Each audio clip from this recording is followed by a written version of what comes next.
Teachers, what's the craziest thing a parent has demanded from you?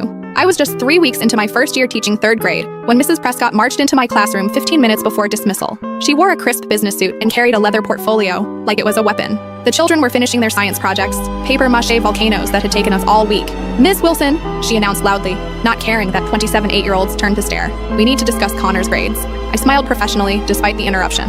"I'd be happy to schedule a conference tomorrow." Mrs. Prescott didn't move. "Now is fine. Connor needs to be moved to the advanced reading group immediately." Connor, a sweet boy who struggled to read at grade level, slouched in his chair, cheeks burning red. "Connor's making wonderful progress," I said quietly, "but the advanced group might be frustrating for him right now." She pulled a document from her portfolio and slapped it on my desk. "I've outlined a new education plan for Connor. You'll implement it starting tomorrow." It wasn't a request. The 10-page document detailed a complete curriculum rewrite for just her son. It demanded I give him different homework, different tests, and 30 minutes of private tutoring daily during my lunch break. "Mrs. Prescott, I can't give Connor a separate curriculum from the rest of the class."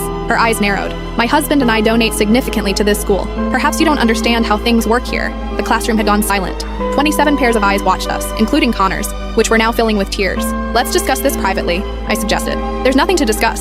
Sign this acknowledging you've received Connor's new learning plan." I glanced at Connor, who was now hiding his face in his hands. Then I noticed something: his science project. Unlike the other volcanoes, Connor's was immaculate, with perfect lettering and advanced features the other children hadn't attempted. "Connor, did you make your volcano yourself?" I asked gently. Before he could answer, Mrs. Prescott cut in.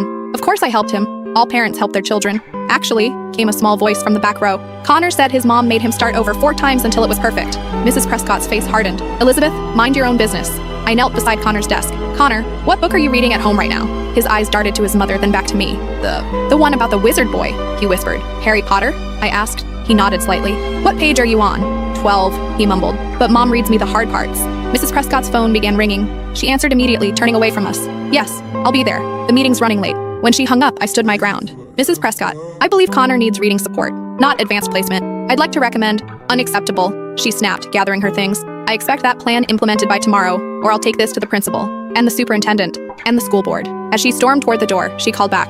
"Connor, don't forget you have piano at 4, then swimming at 5:30, then math tutoring at 7. After she left, the room remained silent until little Elizabeth spoke up. "Connor, want to come to my birthday party Saturday? We're having a water balloon fight." Connor looked up, his eyes brightening slightly. "My mom says I'm allergic to water balloons."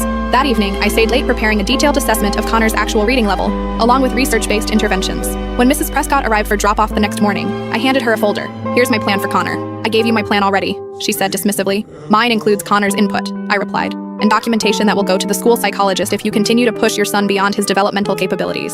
Her face paled. "Are you threatening me?" "I'm advocating for Connor. That's my job." 6 months later, Connor was reading at grade level and building his own science projects. Mrs. Prescott still glares at me during parent-teacher conferences, but Connor smiles.